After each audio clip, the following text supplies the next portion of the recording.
Praise the lord. దేవునికి స్తోత్రం కలుగునుగాక. ప్రియతమ గ్రేస్ రేడియో శ్రోతలందరికీ హృదయపూర్వక స్వాగతం.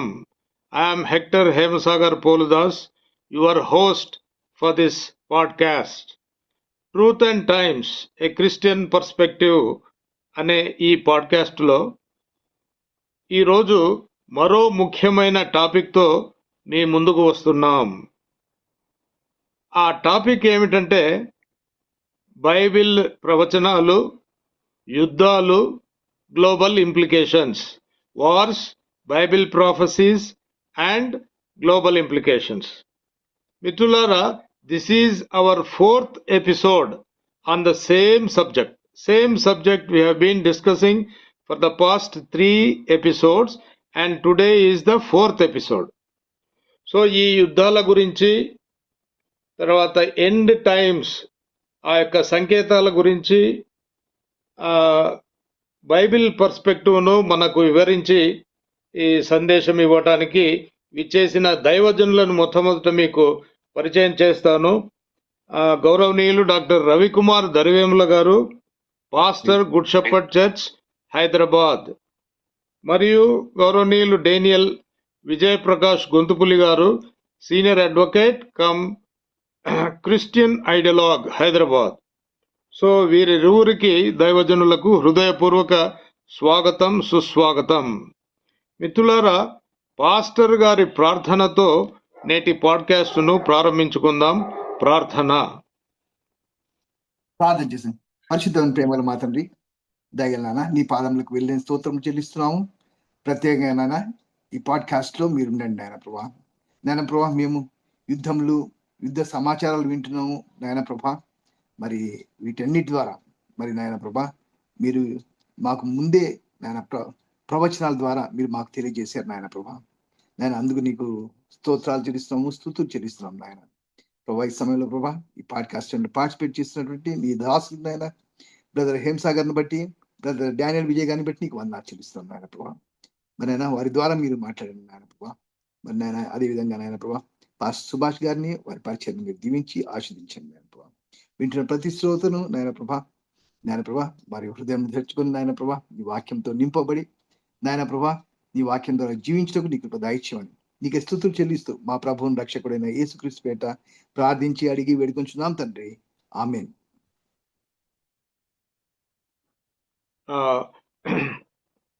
మిత్రులారా, we will have a brief recap. మీరు గమనించి ఉంటారు, లాస్ట్ 3 ఎపిసోడ్స్లో మనము ప్రతి బైబిల్ ప్రాఫెసీని ఒక యుద్ధానికి అన్వయిస్తూ చాలా చక్కటి సందేశాలు విన్నాం, చక్కటి సంభాషణలు విన్నాం, చక్కటి విశ్లేషణలు కూడా మనకు అందించారు దైవ సేవకులు. ముఖ్యంగా our learned speakers have very eloquently presented the biblical perspective. అంటే ముఖ్యంగా యుద్ధాల మీద, సోషల్ కాన్ఫ్లిక్ట్స్ మీద, టెర్రరిజం, ముఖ్యంగా క్రైస్తవ దేశాలలో, క్రైస్తవుల మెజారిటీ ఉన్న దేశాల్లో కూడా ఈ యొక్క టెర్రరిజం అగైన్స్ట్ క్రిస్టియానిటీ జరుగుతూ ఉంది, కమ్యూనలిజం అగైన్స్ట్ క్రిస్టియానిటీ. తర్వాత అర్త్ క్వేక్స్, ముఖ్యంగా ఈ వెనిజువలా, జపాన్ లాంటి దేశాల్లో వచ్చిన ఈ యొక్క earthquakes, natural calamities, adverse seasonal conditions అయితేనేమి, drinking water scarcity, drought conditions, ఈ విధంగా తర్వాత rising violence against the Israelites, Jews, జాతి విద్వేషము, యాంటీసెమిటిజం అంటారు కదా. తర్వాత growing violence against Christians in this world, in various countries of this world. So ఈ విధంగా లాస్ట్ 3 ఎపిసోడ్స్లో మనము చక్కటి సందేశాలు విన్నాం. ముఖ్యంగా ప్రవచనాత్మకమైన కీర్తన 83, మీరు ఇఫ్ యు రిమెంబర్ ఆసాపు గారు రచించిన కీర్తన. అది ఎంతో ప్రాఫెటిక్ సామ్. ఆ సామ్లో క్లియర్గా ఆసాపు గారు ఆ యొక్క వివిధ దేశాల నుండి వేగుల వారి ద్వారా సమాచారాన్ని సేకరించి రాజుకు ఆయన పాట రూపంలో ప్రజెంట్ చేశాడు అని ఒక చరిత్రకారుడు తెలియజేశాడు. అంటే ఆయన మొసాద్ అనే యొక్క ఇన్స్టిట్యూషన్, ఇజ్రాయెల్ ఇన్స్టిట్యూషన్ నేడు మనం వింటున్నాం కదా, మొసాద్ గురించి అందరికీ తెలుసును. ఆ యొక్క మొసాద్ అన్నది ఆనాడు మోషే గారి ద్వారా అది ప్రారంభమైంది. మోషే నుంచి, తర్వాత యెహోషువ నుంచి వరుసగా దావీదు కాలంలో అది ఇంకా బాగా విస్తరించింది. ఆసాపు గారు ఇంటర్నల్ సెక్యూరిటీ మినిస్ట్రీ కూడా వారు చూసేవారు అంటూ ఆ యొక్క చరిత్రకారుడు తెలియజేశారు. సో ఆ యొక్క ప్రవచనాత్మక కీర్తనను మనము ఎంతో చక్కగా మన దైవ సేవకులు విశ్లేషించారు.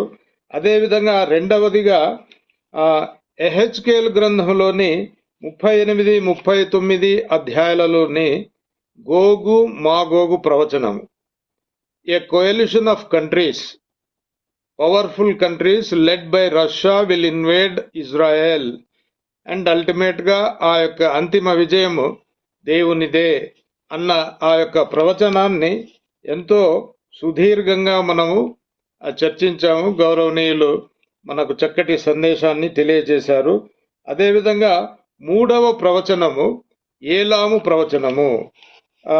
అది ఇర్మియా గ్రంథంలోని 49వ అధ్యాయము 34 నుంచి 39 వరకు వ్రాయబడిన వాక్యము, దేవుని వాక్యము. అది మనము దానిని ఎంతో సుదీర్ఘంగా చర్చించాము. ఏలాం అన్నది ప్రస్తుత ఇరాన్.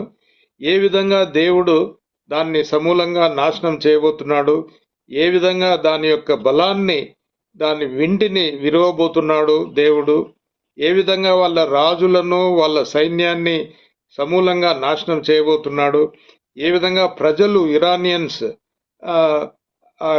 చెల్లా చెదరైపోతున్నారు, అక్కడ దేవుని రాజ్యం స్థాపింపబడబోతుంది.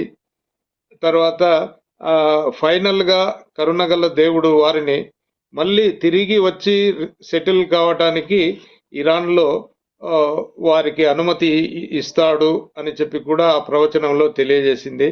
ఆ ప్రవచనాన్ని కూడా నేటి యుద్ధాలతో అన్వయిస్తూ చక్కటి విశ్లేషణను అందించారు మన దైవ సేవకులు.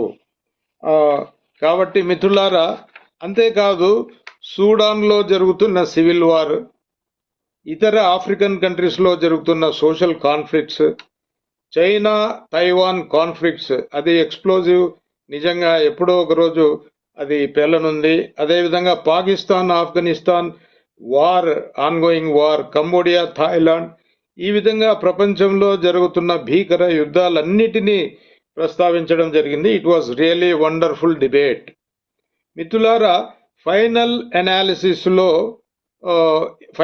అనాలిసిస్ ఏమిటంటే, ప్రాఫెసీస్ అన్నీ దేవుని వాక్కులే, దేవుని నుండి వచ్చినవే, అన్నీ నెరవేరడం ప్రారంభించినాయి, కొన్ని ఇప్పటికే నెరవేరినాయి. మానవ చరిత్ర చివరి రోజుల్లో మనం ఉంటూ ఉన్నాము.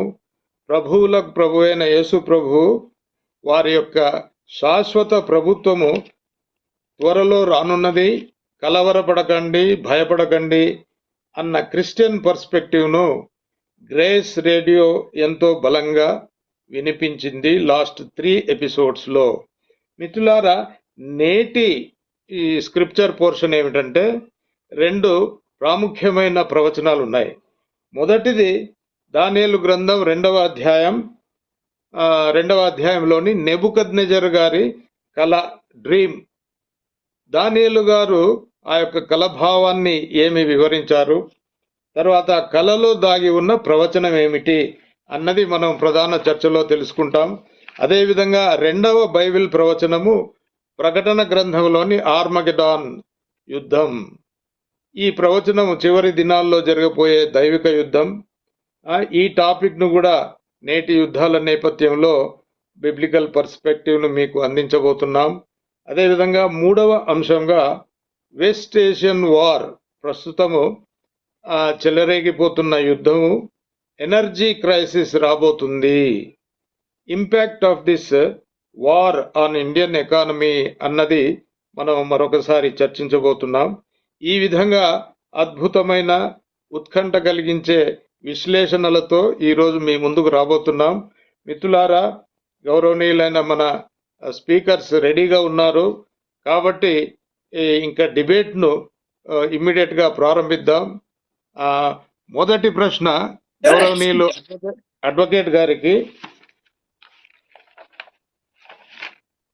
ప్రవక్త అయిన దానియేలు గ్రంథం 2వ అధ్యాయంలోని నెబుకద్నెజరు యొక్క కళ, ప్రవచనము మరియు నేటి యుద్ధాల నేపథ్యంలో ఆ యొక్క ప్రవచనాన్ని విశ్లేషించండి. మీకు 15 నిమిషములు.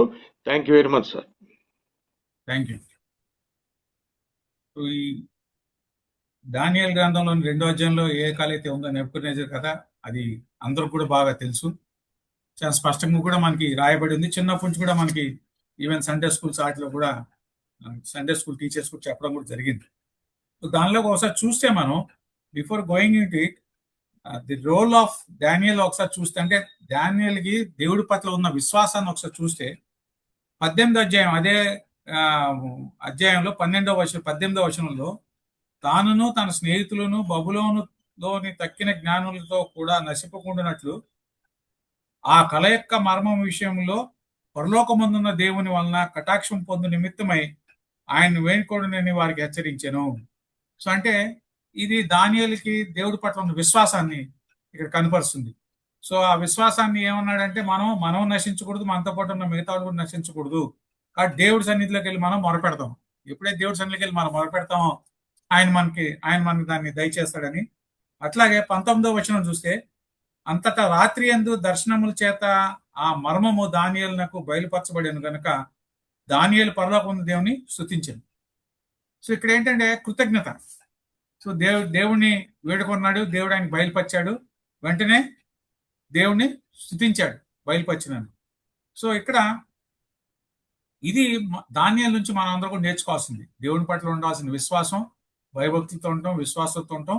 అట్లాగే ఎప్పుడైతే మనం అడిగింది మనకి ఆయన దయచేస్తాడో దానికి మనం కృతజ్ఞతాస్తుతులు చెల్లించడం అనేది చాలా ముఖ్యం. సో ఇక్కడ 28వ అధ్యాయం చూస్తే, అయితే మర్మములను బయలుపరచగల దేవుడు ఒక్కడు పరలోకమందున్నాడు, అంత్య దినముల యందు కలగబోదాన్ని ఆయన రాజు నెబుకద్నెజరుకు తెలియజేసాను. అంటే ఎప్పుడైతే దానియేలు, అంటే నేను టైం తక్కువ ఉంటుంది కాబట్టి స్కిప్ చేసుకుంటూ వెళ్ళిపోతాను.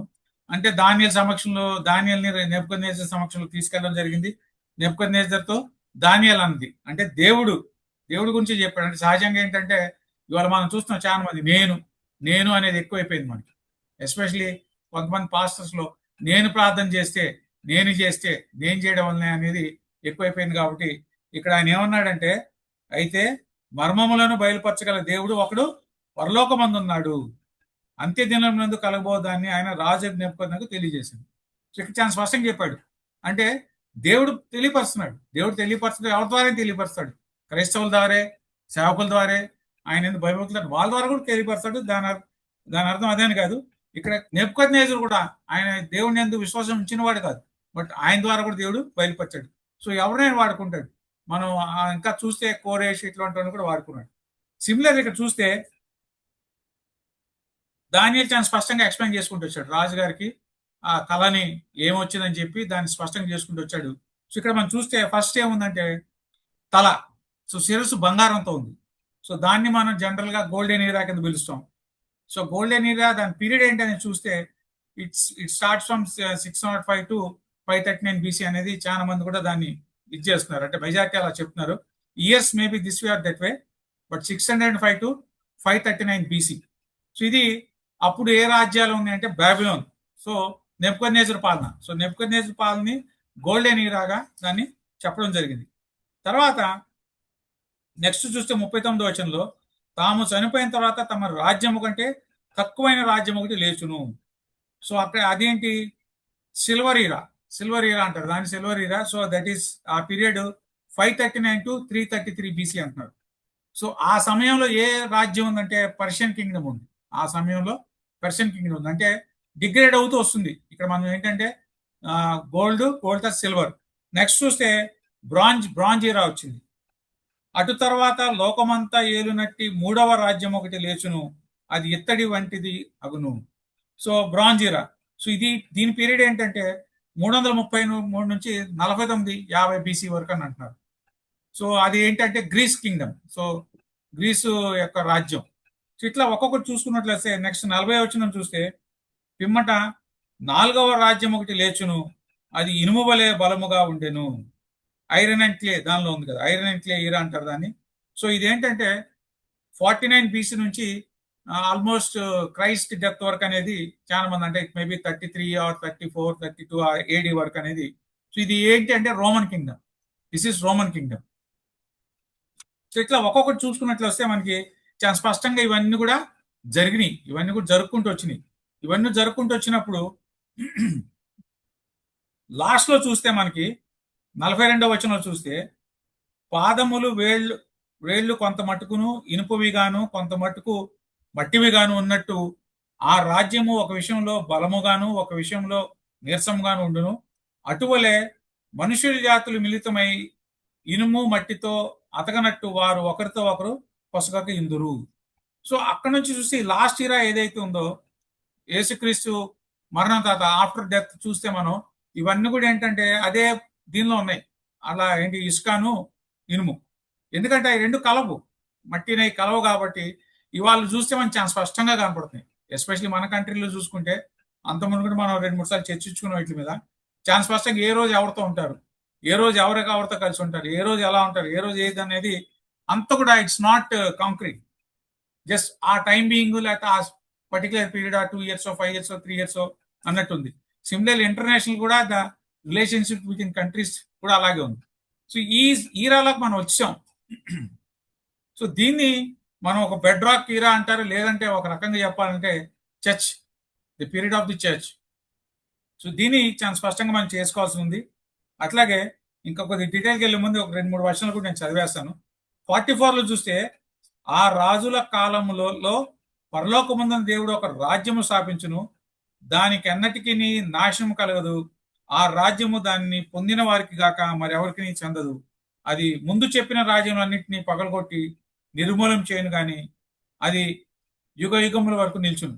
46 అంతటా రాజుకు నెబుకద్నెజరు దానియేలునకు సాష్టాంగ నమస్కారం చేసి అతన్ని పూజించి నైవేద్యం ధూపం అతనికి సమర్పింప ఆజ్ఞాపించాను. 47 మరియు రాజు, ఈ మర్మమును బయలుపరచుటకు నీవు సమర్థుడు అయితే నీ దేవుడు దేవతలకు దేవుడును రాజులకు ప్రభువును మర్మములను బయలుపరచువాడనే ఉన్నాడని చెప్పి దానియేలునకు ప్రత్యుత్తరం ఇచ్చాను. చాలా స్పష్టంగా నెబుకద్నెజరు కూడా యాక్సెప్టెడ్. సో ఇవన్నీ కూడా మనం చూసుకుంటూ వస్తే, ఒక్కొక్కటి చూసుకుంటూ వస్తే, ఇప్పటి వరకు మనకి 33 AD లేకపోతే 35 AD వరకు అన్ని క్లియర్గానే ఉంది. ఆ తర్వాత నుంచి చూస్తుంటే మనకి ఎప్పుడైతే యేసుక్రీస్తు యొక్క క్రూసిఫికేషన్ రిజరెక్షన్ అయిందో, ఆ తర్వాత నుంచి మనం చూస్తే 33 నుంచి 70 AD మధ్యన, సో ఆ పీరియడ్ ని we call it as Pentecostal period. So Pentecost period అంటాం. 70 ADలో second fall of Jerusalem by Rome జరిగింది. 70 ADలో. సో ఆ తర్వాత మళ్ళీ ఇజ్రాయెల్ మనకి ఏర్పడడానికి 14 మే 1948 again it has become as a nation again. So ఈ పీరియడ్ కూడా we can also call it as a church period. So ఇక్కడ మనం అనేక we have seen many things have developed within the Christian community, Christian versus other communities లేదా other religions, అట్లా Christian countries versus Muslim countries, ఇవన్నీ కూడా చూసుకుంటూ వస్తున్నాం. అవన్నీ కూడా బైబిల్లో చెప్పిన ప్రకారమే జరుపుకుంటూ వచ్చింది, అన్ని కూడా స్పష్టంగా జరుపుకుంటూ వచ్చినాయి. గతం జరిగిన చర్చల్లో కూడా మనం వాటిని చాలా స్పష్టంగా ఇచ్చేసాం. సో ఈ చివరిది ఏదైతే ఉందో 10 టోస్ అయి ఉన్నాయి కదా, clay and iron period. So ఆ పీరియడ్ ట్రిబులేషన్ పీరియడ్ కూడా ఆ టైంలో కూడా దాన్ని జరుగుతుంది అనేది కూడా ఒక డిస్కషన్ ఉంది, దాని మీద కొంత మెటీరియల్ కూడా ఉంది.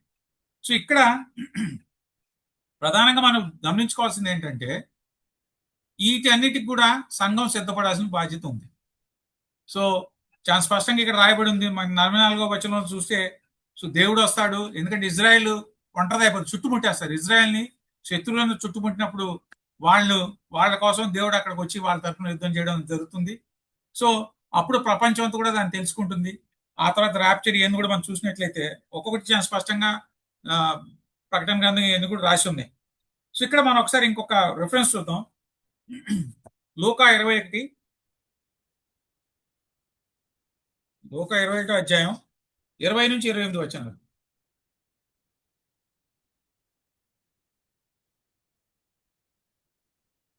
అప్పుడు యూదయలో ఉండువారు కొండలకు పారిపోవలెను, దాని మధ్య నుండి వారు వెలుపలికి పోవలెను, పల్లెటూళ్ళలోని వారు దానిలో ప్రవేశింపకూడదు.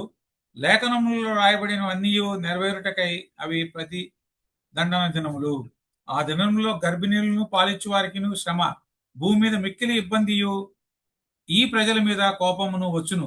వారు కత్తివాత కూలుదురు, చెరపట్టబడిన వారే సమస్తమైన అన్యజనుల మధ్యకు పోవుదురు. అన్యజనములు కాలములు సంపూర్ణ మగు వరకు యెరూషలేము అన్యజనుల చేత త్రొక్కబడును. మరియు సూర్యచంద్ర నక్షత్రముల సూచనలను భూమి మీద సముద్ర తరంగముల ఘోష వలన కలవరపడిన జనములకు శ్రమయు కలుగును. ఆకాశమందల శక్తులు కదిలింపబడును గనుక లోకము మీదకి రాబోచున్న వాటి విషయమై భయము కలిగి మనుషులు ఎదురు చూచుచు ధైర్యం చెడి కూలుదురు. అప్పుడు మనిషి కుమారుడు ప్రభావంతోను మహామహిమతోను మేఘారుడే వచ్చుట చూతురు. ఇవి జరుగున ఆరంభించినప్పుడు మీరు ధైర్యం తెచ్చుకొని మీ తలలెత్తుకొని మీ విడుదల సమీపించున్నదనెను. చాలా స్పష్టంగా ఇక్కడ రాయబడి ఉంది కాబట్టి దీనికి అతి సమీపంగా ఉన్నాం కాబట్టి సంఘం ఖచ్చితంగా సిద్ధపడాల్సిన అవసరం ఉంది. సంఘం సిద్ధపడాల్సిన అవసరం ఉంది. మరి మనం కూడా మనల్ని మనం సిద్ధపరచుకోవడం, మన కుటుంబాన్ని సిద్ధపరచుకోవడం కూడా మనం కూడా మన తోటి సహోదరులను అందు కూడా సిద్ధపరచాల్సిన అవసరం ఉంది. ఇంకొక రిఫరెన్స్ కూడా ఇస్తాను నేను. 1 తెస్సలోనియులు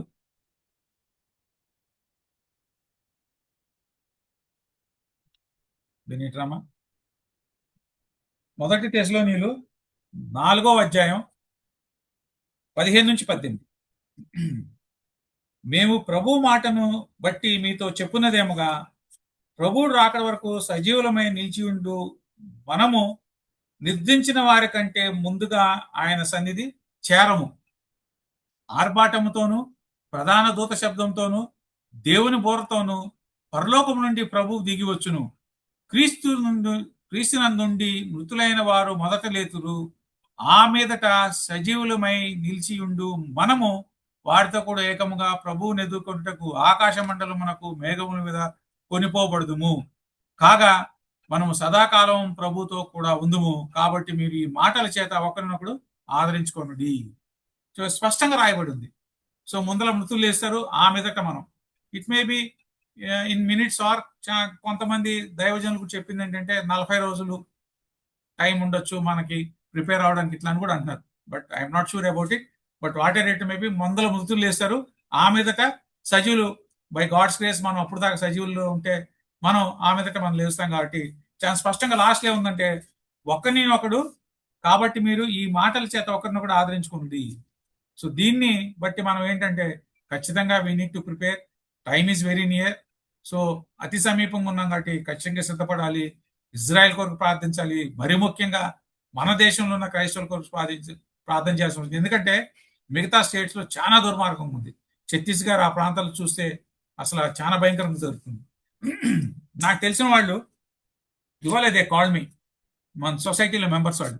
సో ఆయన ఏం చెప్పాడంటే అండర్ గ్రౌండ్ మిషనరీ కోసం they are gone to Manipur area. So అక్కడికి వెళ్ళి వాళ్ళు వేరే దేశం నుంచి ఎంటర్ అయ్యి అక్కడికి వెళ్ళి వాళ్ళకి కావాల్సిన సదుపాయాలన్నీ అందించడమే కాకుండా అక్కడ ఇంకా మిషనరీ వర్క్ కూడా చేస్తున్నారు వాళ్ళు. సో అలా చేసే వాళ్ళని మనం ఆదరించాల్సిన అవసరం ఉంది, వారి కోసం ప్రార్థించాల్సిన అవసరం ఉంది, వాళ్ళ హస్తాన్ని బలపరచాల్సిన అవసరం ఉంది. సో ఇవన్నీ కూడా ఉన్నాయి కాబట్టి ఇవన్నీ దృష్టిలో పెట్టుకొని మనం మన దేశం కోసం కూడా మనం ప్రార్థన చేయాల్సిన అవసరం ఉంది ఖచ్చితంగా. ఎందుకంటే ఇప్పుడు ఒక థ్రెట్ వచ్చింది రీసెంట్ గా, కొంతమంది క్రైస్తవ సోదరులకు షేర్ చేస్తున్నారు, పెద్ద మిషనరీస్ వాళ్ళు భయపడుతున్నారు. ఒక అధ్యయనం చేసి కేంద్ర ప్రభుత్వం they have brought an analysis with all facts and figures analysis చేసుకుంటున్నారు వాళ్ళు. సో దానిలో వచ్చినది ఏంటంటే ప్రధానంగా వాళ్ళు చేసిన ఇది ఏంటంటే క్రైస్తవుల దగ్గర ఏముంది, ఎంత ఆస్తులు నేను చూస్తే Roman Catholics are holding more than central government అంట. సో రోమన్ క్యాథలిక్స్ దగ్గర ఉన్న ల్యాండ్ షేర్ కానీ అసెట్స్ వాల్యూ చూస్తే it is more than central government. So similarly మిగతా డినామినేషన్స్ కూడా ఉన్నాయి. సో ఇవన్నీ కూడా they want to take over. Hindus యొక్క ఎండోమెంట్ డిపార్ట్మెంట్ ఎలా కంట్రోల్ చేస్తున్నారో ప్రభుత్వ వ్యతిరేకులు వీళ్ళు, దేశద్రోహులు, దేశ వ్యతిరేకులు కాబట్టి వీళ్ళంతా ఫారిన్ కాంట్రిబ్యూషన్ ఏం చేస్తున్నారు కాబట్టి ఇవన్నీ కూడా మనం హ్యాండ్ ఓవర్ చేసుకోవాలి అనేది ఆల్రెడీ ఎఫ్సిఆర్ఏలో చాలా డ్రాస్టిక్ చేంజెస్ తీసుకొచ్చారు, మనందరూ కూడా తెలుసు. సిమిలర్ చాలా ఎఫ్సిఆర్ఎస్ క్యాన్సిల్ చేస్తున్నారు, మిగతా కంట్రీస్ని ఇవ్వద్దు అంటున్నారు, ఇవన్నీ కూడా జరుగుతుంది. సో ఇప్పుడు నెక్స్ట్ టార్గెట్ ఏంటంటే మన ఆస్తుల్ని హ్యాండ్ ఓవర్ చేసుకోవాలి, మన ఆర్థిక వనరుల మీద దెబ్బ కొట్టాలి అనేది కూడా జరుగుతుంది. కాబట్టి దీనికోసం కూడా మన సంఘాలను కూడా సమాయత్తం అవసరం ఉంది. ఎలా how will be protecting our selfs, ఒకటి వాళ్ళతో నెగోషియేట్ చేయాలి, పాలసీ లెవెల్లో డెసిషన్స్ రాకుండా చేసుకోవాలి, ప్రెజర్ బిల్డ్ చేసుకోవాలి. సిమిలర్లీ ప్లాన్ బి మనకి బైబిల్ ప్రకారం మనం చేసుకోవాల్సిన కూడా దేవుడి సన్నిధికి మొరపెట్టి దాన్ని కూడా ఎలా అధిగమించాలనే దానికి కూడా వెళ్ళాలి. ఎందుకంటే కొన్ని పెద్ద పెద్ద సంస్థలు ఏముండకపోవచ్చు, సో ఆ సిచ్యుయేషన్ వస్తుంది. కాబట్టి అది మన చేత గమనించుకొని దాని నుంచి కూడా మనం ప్రిపేర్ అవ్వాల్సిన అవసరం ఉందని చెప్పి తెలియపరుస్తూ, మరి ప్రవచనాలు అన్ని నెరవేరుతున్నాయి. ఇవాళ లేటెస్ట్ గా మనం చూసినట్లయితే రష్యా కూడా is very eagerly waiting to join the war. Once Russia joins that will lead to third world war. భయంకరం అయిపోతుంది, మిగతా కంట్రీస్ జాయిన్ అవుతాయి దానికి సపోర్ట్ గా, and it will be again America versus the remaining countries అనేది వచ్చేస్తుంది, world war వస్తుంది. కాబట్టి అర్మగెద్దన్ యుద్ధం కూడా దగ్గరకు ఉందామేమో, కాబట్టి మనంతా సిద్ధపడాల్సిన అవసరం ఉందని చెప్పి తెలియపరుస్తూ ముగిస్తున్నాను. Thank you.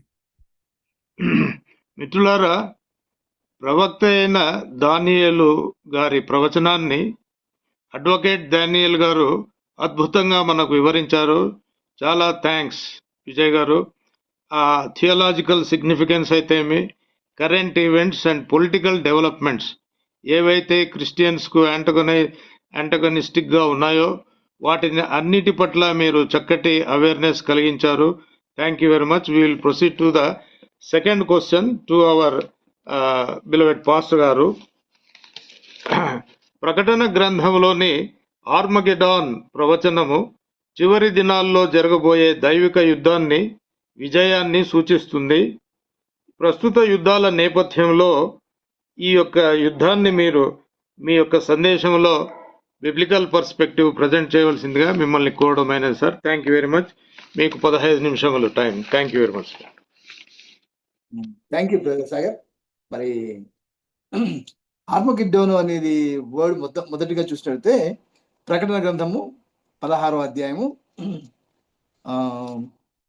ఈ 16వ అధ్యాయము 16వ వచనమే కాదు 15 వచనాల్లో చూసినట్లయితే హెబ్రీ భాషలో హార్మగిద్దోను చోటుకు వారిని పోగు చేశాను. ఎవరు పోగు చేశారంటే సాతాను, తర్వాత మరి ఆ దయ్యములు, అపవిత్రాత్మలు, అబద్ధ ప్రవక్త, క్రూర మృగము, మరి అంతేకాదు ఘట సర్పం.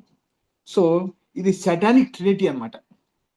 ఘట సర్పం అన్న, క్రూర మృగం అన్న, అబద్ధ ప్రవక్తన, ఇది ఈ 3 కప్పల వంటి అపవిత్ర ఆత్మలు బయట వెళ్ళి మరి సర్వాధికార దేవుని మహాదినం జరుగు యుద్ధంకు లోకమంతంతా ఉన్న రాజులను పోగు చేయవాలని వారి యుద్ధకు బయట వెళ్ళి హర్మగిద్దోను చోటుకు వారిని పోగు చేశాను. ఇక్కడ చూసినట్లయితే దేవునితో యుద్ధం చేయాలి, దేవుని బిడ్డలతో యుద్ధం చేయాలి అని సాతాను అంటే మరి ఈ యొక్క దేవుని విస్మరించిన వాళ్ళు, దేవుని దగ్గరికి రానటువంటి వాళ్ళు, దేవుని యందు విశ్వాసం ఉంచని వాళ్ళు, మరి వాళ్ళందరూ కూడా మరి అందరూ తయారయ్యి అందరూ కలిసి మరి దేవునితో యుద్ధం చేయాలని, దేవుని బిడ్డలతో యుద్ధం చేయాలని చెప్పేసి ప్లాన్ చేస్తా ఉన్నారు. ఈ ఆర్మగడ్డ అనేది ఒక ప్లేస్. ఈ ప్లేస్ కు మరి తీసుకొని వస్తున్నారు. ఆ ప్లేస్ కు తీసుకొని వచ్చే ముందు ఏం జరుగుతుందంటే మరి దేవుని వాక్యంలో ఏముందంటే 16వ అధ్యాయం 12 నుంచి 16 వచనం చదువుకుందాము. 6వ దూత తన పాత్రను యూఫ్రటీస్ అను మహానది మీద కుమ్మరింపగా తూర్పు నుండి వచ్చు రాజులకు మార్గము సిద్ధపరచబడినట్లు దాని నీళ్లు ఎండిపోయాను. ఇశ్రాయేలు దేశంనకు ఒక బార్డర్ గా, ఒక బ్యారికేడ్ గా మరి ఈ యొక్క యూఫ్రటీస్ నది ఉంటుంది. ఈ యూఫ్రటీస్ ఎప్పుడైతే మరి 6వ దూత తన పాత్రను వేసినప్పుడు, ఇక్కడ చూసినట్లయితే ఈ పాత్రలు వేసే దేవదూతలందరూ కూడా మరి మొత్తం 7 మంది దూతలు 7 పాత్రలు పట్టుకొని భూమి మీద వేసినట్లు చూస్తాము. ఈ పాత్రలు దేవుని యొక్క ఉగ్రతకు చిహ్నం. ఇది మరి ఈ యొక్క శ్రమల కాలము 7 ఏళ్ళు ఉన్నది. ఈ 7 ఏళ్ళలో ఫస్ట్ 3.5 years లో మరి సీల్స్, ట్రంపెట్స్, జడ్జిమెంట్స్ జరిగినాయి. ఈ మిగతా హాఫ్ పోర్షన్ ఈ 42 months లో జరిగిపోయేది ఏంటంటే దూతల ఉగ్రత పాత్రలను వాటి మీద వేయడం. ఎప్పుడైతే ఉగ్రత పాత్రలు వాళ్ళు వేసినారో ఫస్ట్ మొట్టమొదట దూత ఉగ్రత పాత్ర వేసినప్పుడు ఏమైందంటే మరి తన పాత్రను భూమి మీద కుమ్మరింపగా మరి బాధాకరమైన చెడ్డ పుండ్లు పుట్టినాయంట. రెండవదిగా వేసినప్పుడు ఏమి సముద్రం అంతా కూడా పీనుగు రక్తం, సముద్రం అంతా బ్లడ్ అయిపోయింది అనమాట. దాని వలన 1/3 మెంబర్స్ మరి చనిపోయినట్లుగా మనం చూస్తుంటాం. దాని ఎఫెక్ట్ వలన. అదేవిధంగా మూడోది చూసినట్లయితే మరి రివర్స్ నదులన్నీ కూడా ఆ పాత్ర వేసినందు వలన అక్కడ కూడా మొత్తం బ్లడ్ అయిపోయి అక్కడ కూడా మరి 1/3 చనిపోయినట్లు చూస్తున్నాం. నాలుగోది చూసినట్లయితే మండుటెండ మరి బాగా విపరీతమైన టెంపరేచర్ ఉన్నప్పుడు ఎలా ఉంటుందంటే అగ్నితో కాల్చినట్లు అట్లా సూర్యుని యొక్క ఈ టెంపరేచర్ బాగా పెరిగిపోయింది. దానివల్ల కూడా ఎంతోమంది 1/3 మరి ఆ సూర్యుడు కమ్మేస్తాడు, చీకటిగా ఉంటుంది. అంతేకాదు మరి అగ్ని మీద మరి ఆ తీవ్రమైన వేడి మీద కలిపి తెగుల మీద దేవుని నామం దూషించి కానీ సో అక్కడ సూర్యుడు బాగా వేడి చేసినప్పుడు ఎంతో వాళ్ళకు బాధ కలుగుతుంది. అంత బాధ కలిగినా కానీ ఇన్ని శ్రమలు పెట్టినా కానీ ఇన్ని శ్రమలు వచ్చినా కానీ ప్రజలు మారు మనసు పొందిన వారు కాదు. ఇవన్నీ శ్రమలు ఎందుకు వస్తున్నాయంటే కనీసం దేవుడు God is giving us chances. ఈ లాస్ట్ డేస్లో అంత దినాల్లో ఈ శ్రమలు ఈ యొక్క బాధలు పెట్టి మరి కనీసం ఇప్పుడైనా కానీ నిజ దేవుని తెలుసుకుంటారు అనే ఉద్దేశంతో ఇక్కడ ఐదవ చూసినట్లయితే ఆ క్రూరముఖ సింహ కుమ్మరింపగా రాజ్యము చీకటి కమ్మెను, నాలుకలు కార్చుకొని చుండ్రి. సో ఆ ఉగ్రత పాత్రను చేసినప్పుడు క్రూరముఖ సింహాసనం మీద కుమ్మరింపగా మొత్తము డార్క్ అయిపోయింది. అయినా కానీ వాళ్ళు పరలోకమందున్న దేవుని దూషించి కానీ తమ క్రియలను మారు మనసు పొందిన వారు కాదు. ఇన్ని శ్రమలు వస్తూ ఉన్నాయి, కురుపులు వస్తూ ఉన్నాయి, వేడి వస్తూ ఉంది, మరి సముద్రము బ్లడ్ అయిపోయింది, నీళ్లు రివర్స్ బ్లడ్ అయిపోయింది. అయినా కానీ చీకటి అయిపోయింది, మంట మండింది. అయినా కానీ వాళ్ళు మారు మనసు పొందలేదు. ఇది దేవుని వాక్యం ఏంటంటే God is giving us chances. కృపగల దేవుడు ఆయన వెంటనే మరి ఫైనల్గా రారు, పనిష్మెంట్ ఇవ్వడు. He's giving us chances, so many choices. God has given us freedom. మరి ఆయన్ను విశ్వసించవచ్చు, విశ్వసించకపోవచ్చు. God doesn't want rabbits, God wants volunteers. ఇక్కడ చూసినట్లయితే దేవుని బిడ్డలుగా మరి ఇవన్నీ జరుగుతున్నప్పుడు మనము రెడీగా ఉంటున్నాం లేదా? సో ఎప్పుడైతే దేవుని యందు విశ్వాసం ఉంచకుండా వారి ఇష్టానుసారంగా జీవిస్తున్నారో వాళ్ళందరూ కూడా సాతానుకు దాసులైనారు. సాతాను చెప్పినట్లు వింటా ఉన్నారు. ఈ క్రూర మృగం ఏం చేస్తుందంటే వీళ్ళందరినీ ఒక చోట చేర్చి రాజులందరినీ పోగు చేయాలని వారి దగ్గర బయలు వెళ్ళి హర్మగెద్దోన్ అనే ప్లేస్కు తీసుకొని వచ్చింది. సో హర్మగెద్దోన్, ఈ యొక్క హర్మగెద్దోన్ చోటు ముందే ఏమైందంటే ఆ యొక్క యూఫ్రటీస్ అనే ఆ నది ఎండిపోయింది. ఉగ్రత పాత్ర వేసిన వల్ల, 6వ పాత్ర వేసిన వల్ల. సో ఇప్పుడు దానికి ఉన్న బ్యారికేడ్ ఇట్ వాజ్ రిమూవ్డ్. ఇంతకుముందు ఆ నది అనేది ఒక సెక్యూరిటీ లాగా ఉండేది ఒక ఇజ్రాయెల్ దేశానికి. ఇప్పుడు అది పోయిన తర్వాత ఏమవుతుందంటే కింగ్స్ ఆఫ్ ద ఈస్ట్, ఆ తూర్పు తూర్పు వైపు ఉన్నటువంటి ఆ మహారాజులు ఇక్కడ చూసినట్లయితే ఇప్పుడు నవడేస్ చూసినట్లయితే చైనా, మరి ఇండియా, జపాన్, కొరియా, వియత్నాం ఇవన్నీ కూడా దగ్గర మంచి పెద్ద పెద్ద ఆర్మీస్ ఉన్నటువంటి దేశాలు. సో ఇవి ఈస్ట్ నేషన్స్. ఇవి కూడా యుద్ధం చేయడానికి రెడీగా అవుతా ఉన్నాయి. అంటే ప్రతి చోట కూడా సాతాను అనుచరులు వారందరూ కలిసి దేవుని ప్రజల మీద, దేవుని బిడ్డల మీద మరి యుద్ధం చేయాలి. యెరూషలేము ముఖ్య టార్గెట్ ఏంటంటే యెరూషలేము దేవుని యొక్క ప్రదేశం. యెరూషలేము దేవుడు ప్రేమించినటువంటి ఆ ప్రదేశం. అయితే యెరూషలేము surrounded by all the nations. ఇప్పుడు అందరు చుట్టుపక్కల గుమికూడి అందరు కలిసి యెరూషలేములో యుద్ధం చేద్దాము అని చెప్పేసి దేవుని బిడ్డలతో, దేవుని ప్రజలతో యుద్ధం చేద్దామని చెప్పేసి మరి ఒక ప్లాన్ వేసుకున్నట్టుగా మనం చూస్తుంటాం. సో ఇక్కడ చూసినట్లయితే ఈ యుద్ధాలు మరి inter continental ballistic missiles, nuclear warheads, ఇవన్నీ కూడా both from east and west అన్ని ప్రాంతాల నుంచి ఇస్రాయల్ మీద పడిపోతున్నాయి. సో ఇవన్నీ కూడా they are inspired by the Saturn. ఇక్కడ చూసినట్లయితే దేవుని వాక్యంలో ఘట సర్పం నుంచి, క్రూరముఖం నుంచి, అబద్ధ ప్రవక్త నోటి నుంచి, కప్పలు వంటి 3 అపవిత్రాత్మలు బయలువెట్టినాయి. So evil spirits from this satanic trinity వచ్చి అందరినీ ప్రేరేపిస్తా ఉంది, యుద్ధం చేయాలి మనం యెరూషలేముతో. సో ఈరోజు కాన్సన్ట్రేషన్ ఏంటంటే, మనము ఇవన్నీ చూస్తుంటే, ఇన్సిడెంట్స్ చూస్తున్నప్పుడు మనం నిజంగా సాతాన్ వైపు ఉన్నామా, దేవుని వైపు ఉన్నామా మనం చూసుకోవాలి. మనమందరం యెరూషలేముకు అగెన్స్ట్గా ఉన్నామా, లేకపోతే దేవుని బిడ్డలతో ఉంటున్నామా మనము అనేది మనం డిసైడ్ చేసుకోవాలి. ఎందుకంటే ఇట్స్ గాడ్స్ ప్రాఫెసీ, దేవుడు ఇచ్చినటువంటి ప్రాఫెసీ. మరి దేవుని బిడ్డలుగా మరి మనము అలాంటి యుద్ధంలో మనము ఏ సైడ్ ఉంటున్నాము, ఎటువైపు ఉంటున్నాం అనేది మనం చెక్ చేసుకోవాలి. అంతేకాదు it's mobilisation of all gentile armies. దేవుని నమ్మటువంటి ప్రజలు, అన్యులు అందరూ కలిసి మొబిలైజ్ అయిపోయి వారు క్రీస్తు విరోధులుగా ఉంటూ, that's a global phenomena. Anti Christ అంటే క్రీస్తు విరోధులు అందరూ ఏకమయ్యి ఒక్కసారిగా అక్కడ ఉన్నటువంటి మరి ఆ యెరూషలేము మీద, మరి ఇజ్రాయెల్ మీద మరి అగెన్స్ట్ గా యుద్ధం చేయడము అది.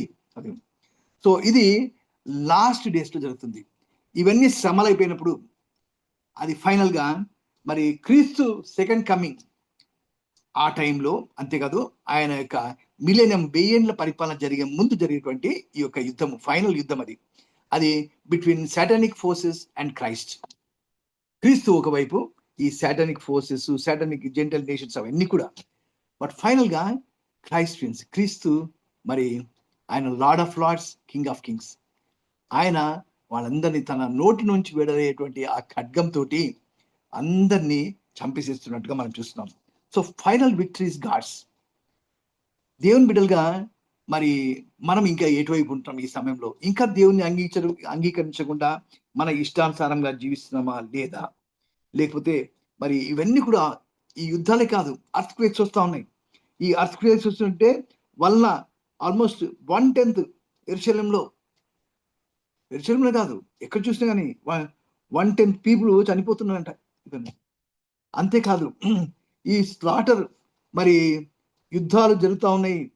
మరి జకర్యాలో చూసినట్లయితే జకర్యా గ్రంథంలో 14వ అధ్యాయం 1-2 వచనాలు ఒకసారి మనం చూసినట్లయితే దేవుని వాక్యం ఏంటంటే, యెహోవా దినం వచ్చినది, పట్టణంలోనే దోచబడిన సొమ్ము పట్టణంలో విగబడు, యెరూషలేము మీద యుద్ధం చేయడము నేను అన్యజనులను అందరినీ సమకూర్చబోచున్నాను.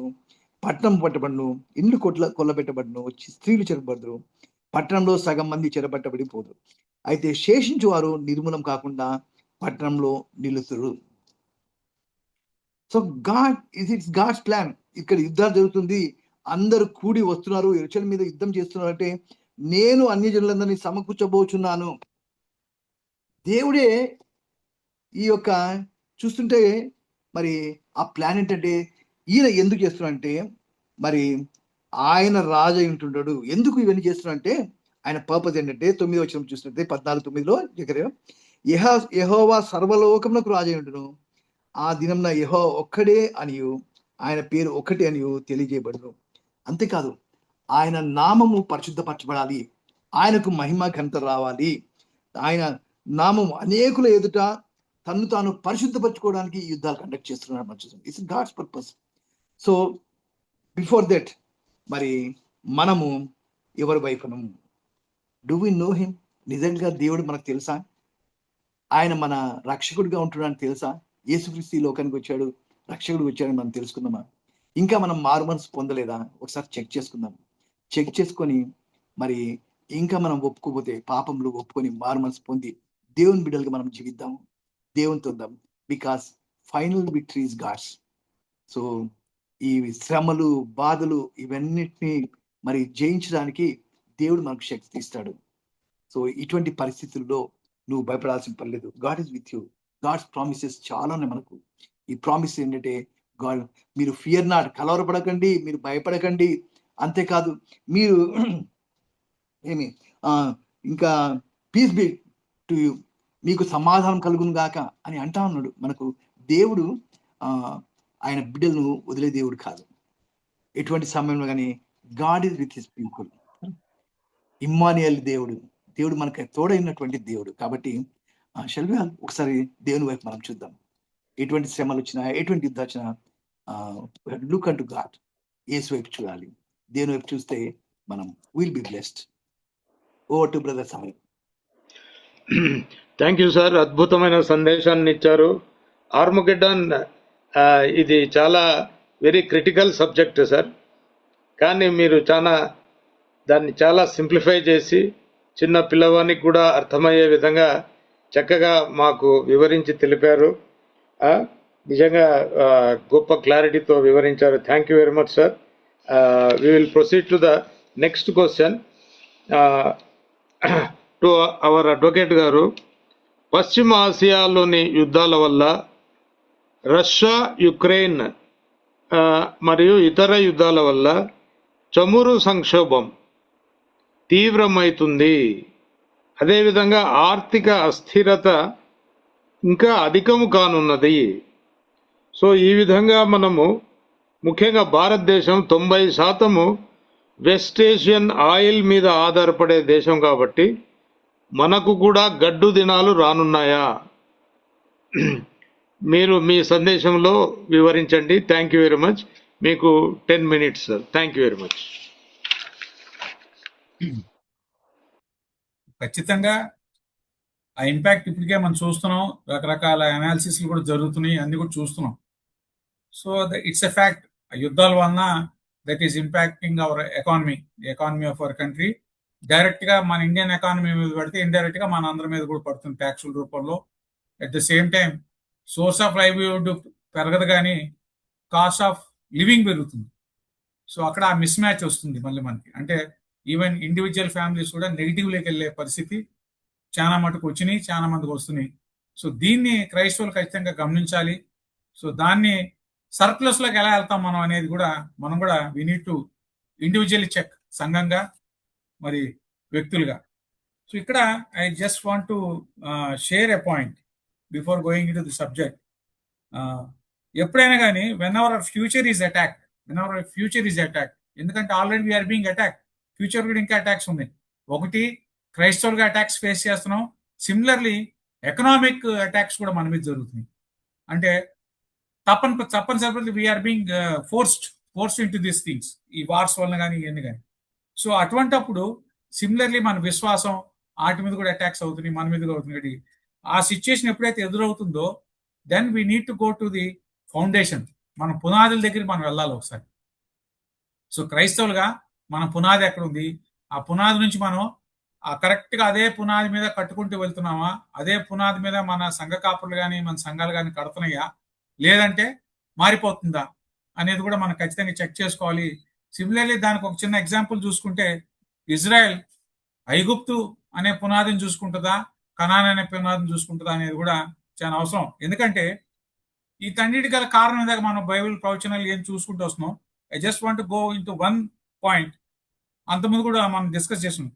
యాంటీ క్రిస్టియానిటీ బిల్ అనేది వాళ్ళు they brought in March 2023. So వాళ్ళ మీద first Hamas attack was done on 7th October, where in 5,000 missiles were fired. So anti Christianity bill వాళ్ళు ఏం తెచ్చారు? 6 months for converting minors, 1 year for converting major, 7 months.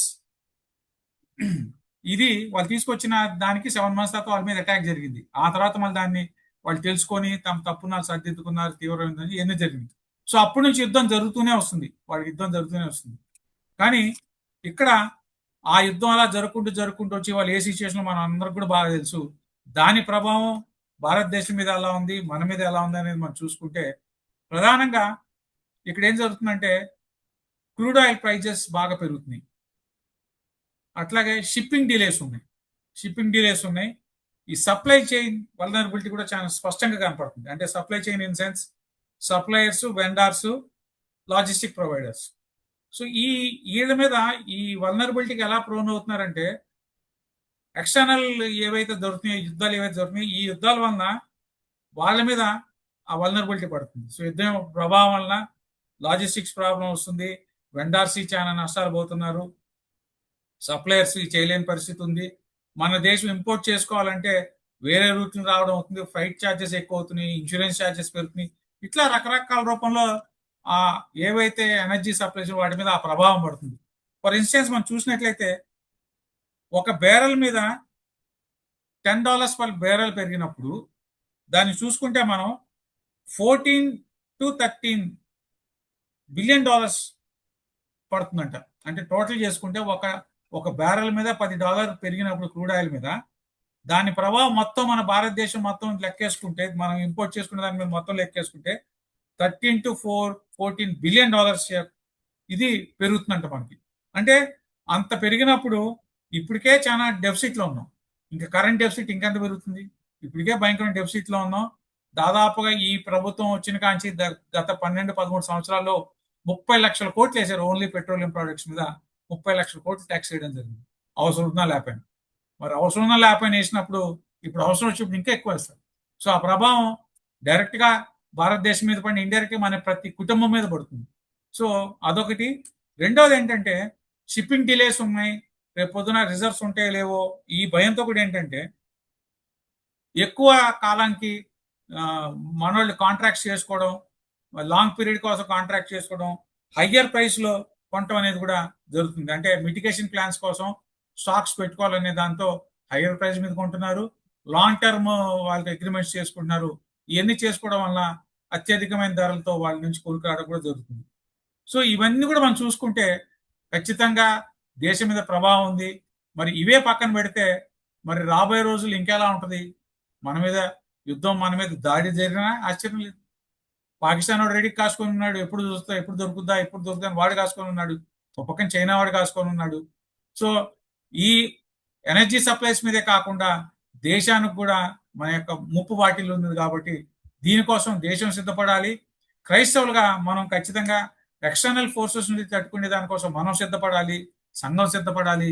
Similarly internal గా already we are facing many things, internal గా మనం already facing many things.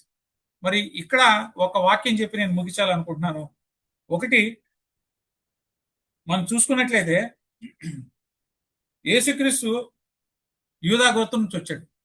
యేసుక్రీస్తు యూదా గోత్రం నుంచి వచ్చినప్పుడు యూదా పాత్ర ఎలా ఉంది అనేది ఒకసారి మనం చూసినట్లయితే ఆదికాండం 37వ అధ్యాయం 26-27 వచనాలు. అప్పుడు యూదా మన సహోదరుని చంపి వాని మరణమును దాచిపెట్టినందువలన ఏమి ప్రయోజనము? ఈ ఇష్మాయిలీలకు వానిని అమ్మివేయుదుము రండి, వాడు మన సహోదరుడు, మన రక్త సంబంధి కదా, వానికి హాని ఏమీయు చేయరాదని తన సహోదరుతో చెప్పాను. అంటే సహోదరుని బతికించడం కోసం యూదా ఒక ఆలోచన తీసుకొచ్చాడు. వాళ్ళు ముందుకి చంపితే మనకేమొస్తుంది, చంపొద్దు, మన సహోదరుడే కదా, మనని తప్పిస్తాడు. సో యూదా రోల్ అక్కడ చాలా స్పష్టంగా కనపడుతుంది, తప్పించడం వలన యోసేపు ఐగుప్తుకి వెళ్తాడు. ఐగుప్తుకి వెళ్ళి మరి తన తండ్రి కుటుంబాన్ని మొత్తమే కాకుండా ఇజ్రాయేలీలందరినీ కూడా రక్షించగలుగుతాడు. సో రక్షించగలిగినప్పుడు అక్కడ ఉండి బానిసత్వం నుంచి బయటకు వచ్చి ఇంకా అదంతా మనకు తెలిసిందే. సిమిలర్లీ ఇంకొక రెఫరెన్స్ కూడా చదువుతాను. ఆదికాండం 43:8-9 వచనాలు. యూదా తన తండ్రి అయిన ఇశ్రాయేలును చూచి, ఆ చిన్నవాణ్ణి నాతో కూడా పంపుము, మేము లేచి వెళుదుము, అప్పుడు మేమే కాదు నీవును మా పిల్లలను సావక బ్రతుకుదుము. నేను అతని గూర్చి పూట పడుదును, నీవు అతని గూర్చి నన్ను అడగవలేను. నేను అతన్ని తిరిగి నీ ఎదుగు తీసుకుని వచ్చి నీ ఎదుట నిలవబెట్టని ఎడల ఆ నింద నా మీద ఎల్లప్పుడు ఉండును. అంటే బెంజామిన్ పంపించడానికి యాకోబు ఇష్టపడ్డు, భయపడతాడు. సో బెంజామిన్ కోసం పూచీ పడతాడు. అంటే హీ సాక్రిఫైస్ బెంజామిన్ ని, నా ప్రాణం అడ్డబెట్టైనా నేను తీసుకొస్తాను. బెంజామిన్ తీసుకెళ్ళినట్లయితే మనందరికి కూడా అక్కడి ఆహార పదార్థాలు తెచ్చుకోవచ్చు, నువ్వు మేము ఆ పిల్లలందరూ కూడా బతికుండొచ్చు అని చెప్పి హీ సాక్రిఫైస్డ్. యూదా చేసిన సాక్రిఫైస్ మళ్ళీ మనం చూస్తే యేసుక్రీస్తు దగ్గర చూస్తాం. ఈ దిశగా మనం అందరూ కూడా సమాయత్తం అవసరం ఉంది. ఆ situation with in the country, external forces చూస్తే ఇంటర్నల్ ఫోర్సెస్ చాలా భయంకరమైన పరిస్థితిలో దాడులు చేస్తున్నాయి. బెంగాల్ ఆల్రెడీ స్టార్ట్ అయిపోయినాయి, మిగతా బీజేపీ రూల్ స్టేట్స్ లో భయంకరంగా ఉన్నాయి. సో ఈ సాక్రిఫైసెస్ దానికి we must be prepared to save our church and community. So ఈ ఎక్స్టర్నల్ వార్స్ ఇంపాక్ట్ ఎకనామికల్ గా చూసుకున్నా ఫిజికల్ గా మన మీద ఉంది కాబట్టి ఈ యూదా గోత్రం యొక్క యూదా యొక్క రోల్ ని మనం ప్లే చేయాల్సిన అవసరం ఉంది. We need to sacrifice for our families, we need to sacrifice for the sake of church, we need to sacrifice for the sake of Christianity. ఆ రోల్లోకి మనం ఖచ్చితంగా షిఫ్ట్ అవ్వాల్సిన టైం దగ్గరకు వచ్చింది. మరి రాకడ అతి సమీపం ఉంది కాబట్టి మనం కూడా సాక్రిఫైస్ చేసి ఈ ఒకటి ప్రార్థనా రూపంలో వాక్యాన్ని అందినం ధ్యానించుకుంటూ దేవుడితో ఇంకెక్కువ సమయం గడుపుకుంటూ మనం సిద్ధపరచుకుంటూ దేవుడి సన్నిధితో మొరపెట్టుకుంటే ఖచ్చితంగా will come for our rescue. There is no doubt you will send the angels, rescue ఉంటుంది. కాబట్టి ఆ దిశగా మనందరం కూడా సమాయత్తమై ఓ పక్కన ఈ ఎక్స్టర్నల్ వార్సే కాకుండా ఇంటర్నల్ వార్స్ ఏవైతే ఉన్నాయో వాటిని కూడా మనం ఖచ్చితంగా ఫేస్ చేసి అధిగమించాల్సిన పరిస్థితి వచ్చింది. కాబట్టి ఖచ్చితంగా ఆ దిశగా సంఘం సమాయత్తం అని చెప్పి తెలియపరుస్తూ ముగిస్తాను. Thank you. Thank you very much Vijay గారు.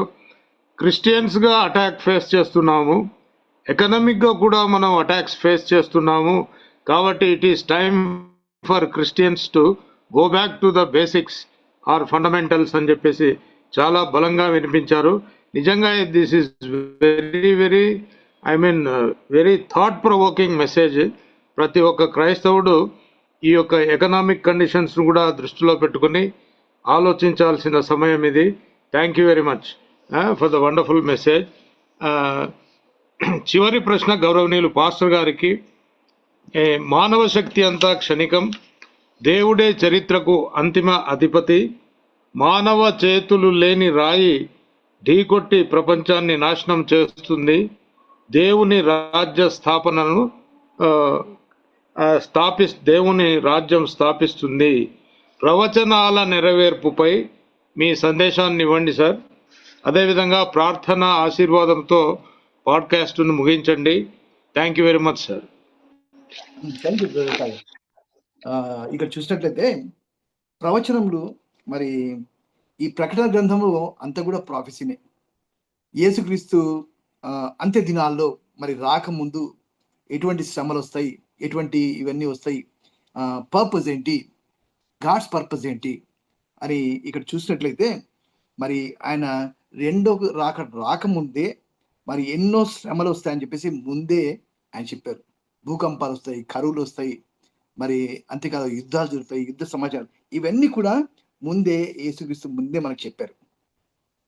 But finally he's going to come. ఆయన రెండవ రాకడ తిరిగి రానంటున్నాడు. బట్ ఎలా వస్తున్నాడు ఆయన? యాజ్ ఎ రైచియస్ జడ్జ్, అంటే నీతిమంతుడైనటువంటి ఒక న్యాయాధిపతిగా ఆయన వస్తున్నాడు. అంతేకాదు he's a righteous warrior.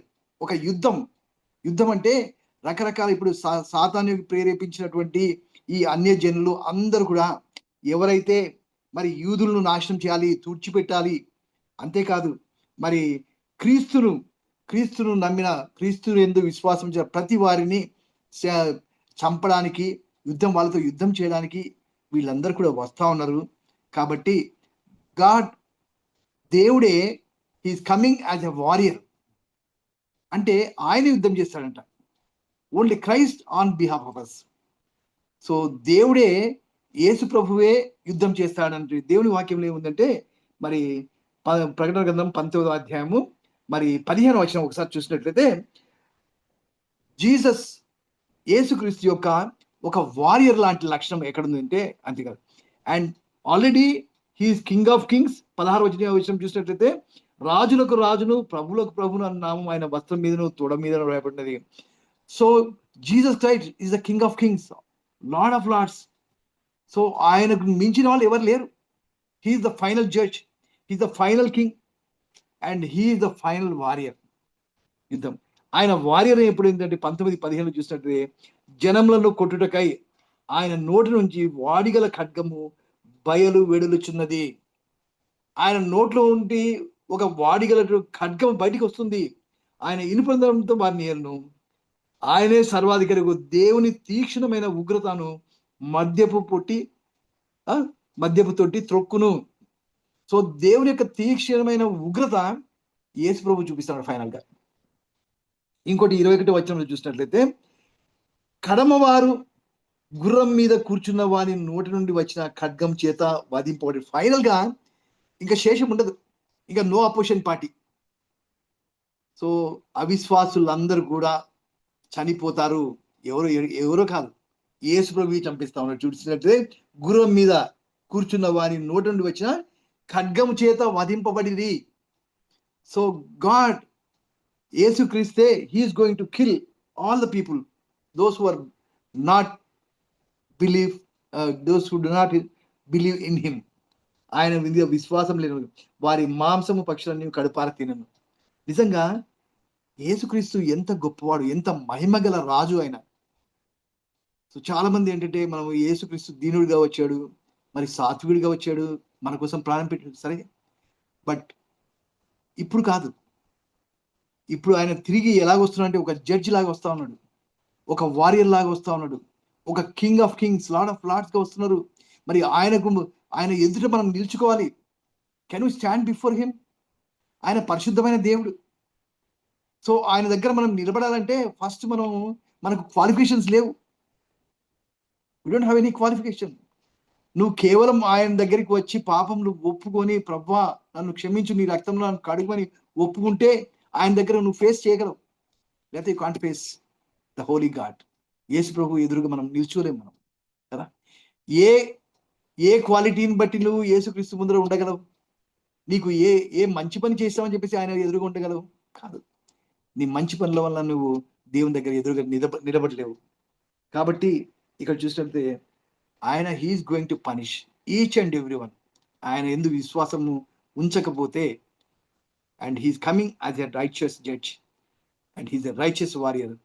He will wage war against all the antichrist activities కానీ, లేకపోతే సెటానిక్ పీపుల్ అందరికీ, శాటన్కు పూజించే వాళ్ళందరినీ కూడా ఫైనల్ గా ఆయన తన నోట్లో నుండి వచ్చి ఆ వాడిగల ఖడ్గం చేత చంపేసేస్తాను దేవుని వాక్యంలో.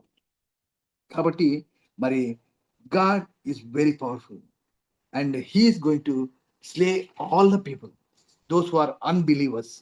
మరి ఇవన్నీ చూస్తే, మరి యుద్ధాలు ఇవన్నీ చూసినప్పుడు చాలా మంది భయపడతారు.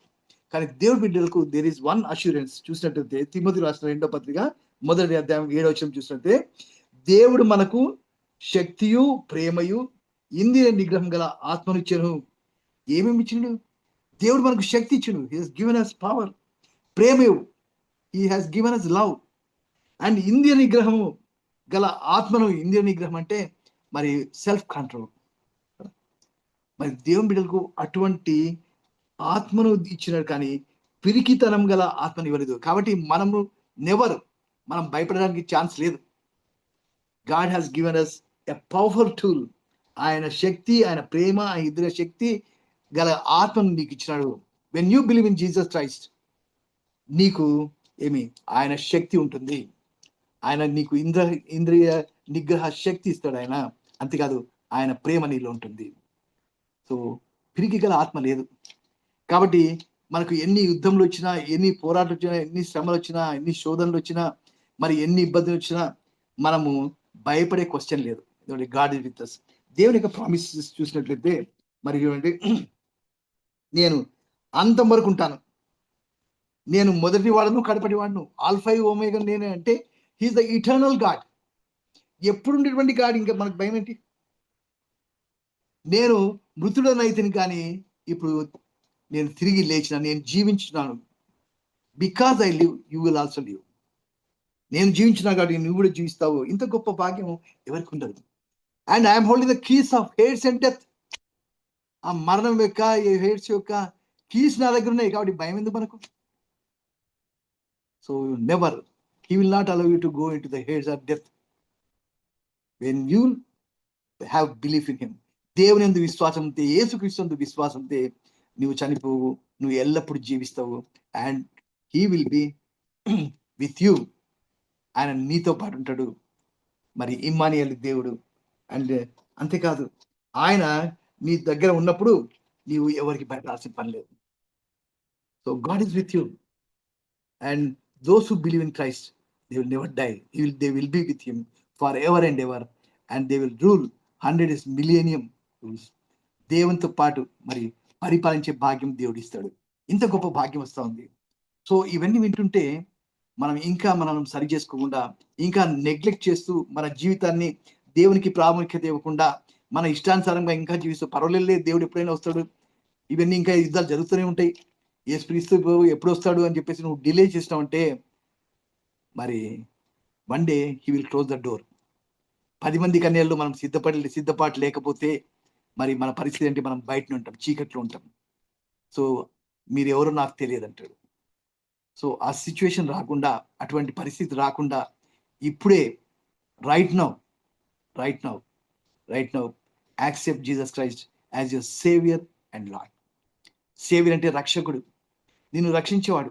నీ పాపంలో ఒప్పుకుంటే నీ పాపాలను క్షమించి, నువ్వు పశ్చాత్తాపం చేస్తే ఆయన క్షమించి నీ పాపాలను క్షమించేసి నిన్ను పరిశుద్ధంగా చేసేటువంటి దేవుడు. And he's the lord in all areas of your life. ప్రతి ఒక్క ఏరియాలో నీకు ప్రభుగా ఉండాలి, ఆయన మాట వినాలి, ఆయనకు సంబంధించి ఉండాలి, ఆయనకు లోబడి ఉండాలి. ప్రతి ఒక్క విషయంలో ఆయన మనం ప్రేమించాలంటే ఆయన ఆజ్ఞలు అన్ని పాటించాలి. Then you will be with him for ever and ever. ఒక గొప్ప అష్యూరెన్స్ మనకి ఏంటంటే వీ విల్ బి విత్ ఆయన సన్నిధానంలో ధైర్యంగా మనం ప్రవేశించగలము. ఎప్పుడు యేసు ప్రతిష్ఠించిన ఆ జీవ మార్గాన్ని మనం వెళ్ళాలి. ఎప్పుడు 10వ అధ్యాయం 25-26 వచనాలు చూస్తాం. మనం దేవుని సన్నిధానంలో ఉండాలంటే ఫస్ట్ యేసుక్రీస్తు ఇచ్చినటువంటి ఆ జీవపు బాటలో ఆయన ప్రతిష్ఠించిన మార్గము ఆయనలో ఉండాలి. అలా ఉన్నప్పుడు and you will never fear and God is with you and you will be with him for ever and ever. God bless you. దేవుడు మిమ్మల్ని దీవించిన దాకా. చిన్న ప్రార్థన చేసుకుందాం. పరిశుద్ధం ప్రేమగల మా తండ్రి, దయగల నాయన, నీ వాక్యం ద్వారా మీరు మాతో మాట్లాడి ఉంటున్నారు ప్రభా. నాయన నిజంగా నాయన యుద్ధాలు వస్తున్నాయనన్నా, యుద్ధపు సమాచారాలు వింటున్నాము, భూకంపంలో వస్తున్నాయి ప్రభా.